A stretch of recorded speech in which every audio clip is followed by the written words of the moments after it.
too much GH. Many have come and many have gone, but you are a great kankamuka ability, worth being beheld by every optical nerves. That saith the papacy. Keep watching Too Much GH, and you'll get the best of entertainment, the best of everything you want. My name is Ohima One. Keep watching Too Much GH. It's the best. Keep watching Too Much GH.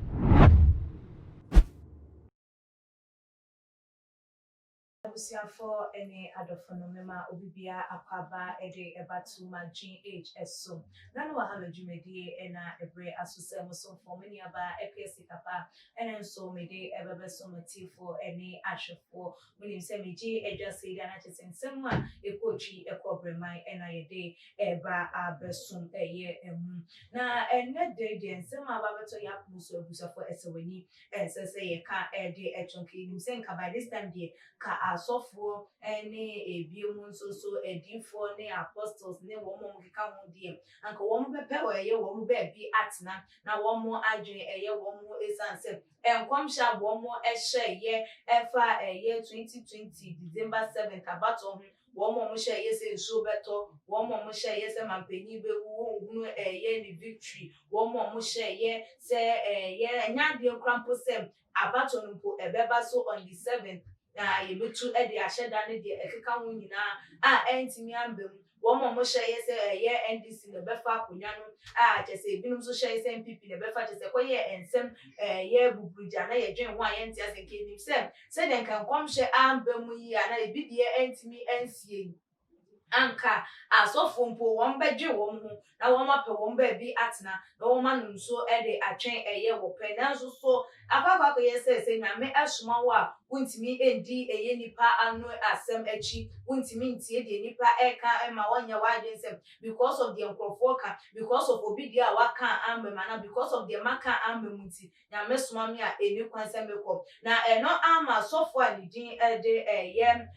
Randolph waba eye abonten dudo na ni say eagle prophet waba eye abonten esan so de ensem foforo na eba na radio ohuni say esuro na achechire no ama chese ni nipadua nyina ewo so na de ohun ye na chese enya adepa ebeba ade amaga na cry ohun be hia say Ghana for ebe sore waka na womu abo eye empire esanse de eba revelation na womu no eye efa Ghana ho enye a good revelation eye dum revelation nkoa na wohu de afa eye wo man Ghana ho anhwa na wo man Ghana yante eye asem dem na eye ni nyina ye how ene sumu a edru eye wo man eyi na enunti wo hu ne se hu behia se Ghana for ebe sore waka Ghana for ebe ko wo mo enyami anim na wo mo di nkotodwe agufom na wo mo de wo mo mpaye na wo masu e de egu nyankopon ena asese ne ebe ya nyami ebetie eye wo mo ensem no e de ama wo mo anya sapande a de ye behu de ye betie de like de ye ebetu oman yi no ye nyanya de mpo se ye like ye betimi aye de asori every that shock nim na eno na wo busa se ex president a wo mo oman yi mu no wo mo ewo hi ye hwe ye papa JJ Rawlings asese wonum wanya eye ne ba bi ekọ Ghana ye ntimi en gina se ye besan ahwere ye wo bi fufuro ebiem a chese beye nipatitiru ebiem enunti wo de wo hunu ene de ekeka kọ eye wo wom na eben eye Ghana efo anase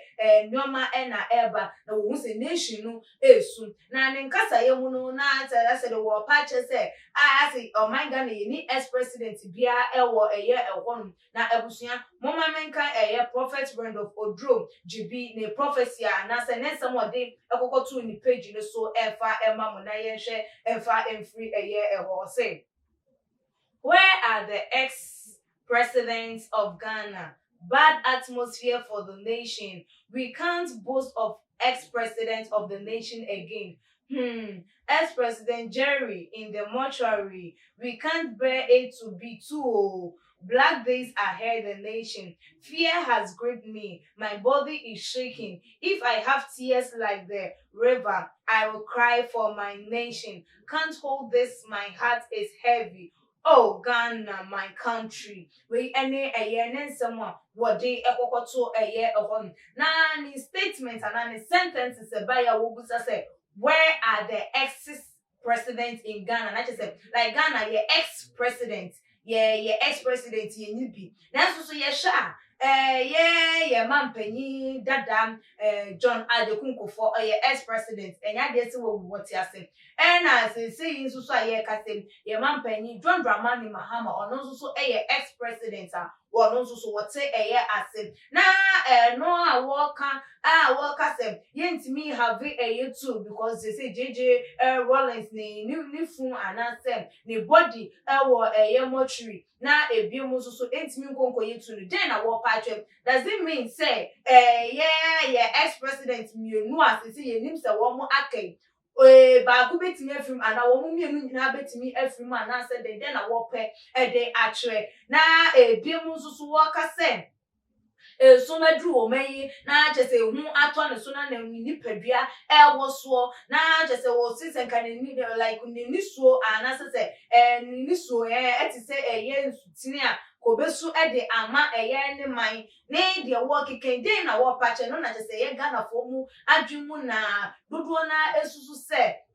papa yi ensem a wo kan yi adie Waka ede ekwo baby yes said dem penifo ka say ye kama funu ne ye kama dampan na je say waka ede ekwo baby na so Ghana for de woni say ye pasem esuro eye asem nti obi entimi mbodin say eye nipa sumasi e na eye odifo na say eagle prophet wo de eno ana say wo pe ache say eye say nipa no na abusuafo say wo ba abonten na wo de sa ensem we ababetu eye eja no ebinom say maye mfinum ewo ne nsem a wo ka no ehu esansem ye papa wo hyenkom efa 2020 abato yi hu a enya de se wo mu ehu no yesusu asopa bia edifri ni komhye no emu na ne binom nso se da bi we de wo se yenten because se de na ewu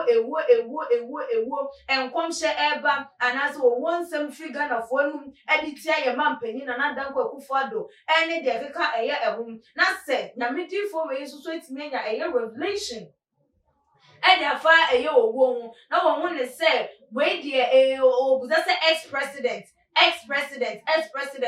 that means it could be any person say your ex mienu as a Ghana for any say former president John Dramani Mahama and a so former president John Adekunko for enti ama Ghana for ehunu de yeah papa ya na wodi for yi wo kan ede ema no na say ye be hunu dia na e wo say ye ma ye paibo emumom na edin na abusuafo say de eagle prophet didn't some atu again na won so ubetimi aka ede afon forward intro wo fan say mi hu ebre too much GH comment section so na ebiom like videos na share all the social media platforms so when na ya adwen na won ti ase so say de ntia aso for dan da wo mode drum prophecy eba utimi de wadwen intro wo no eba na be kan ede am following ye IG page na Twitter page so too much GH _ Facebook too much GH meeting ede equies kapa da sane ye besane share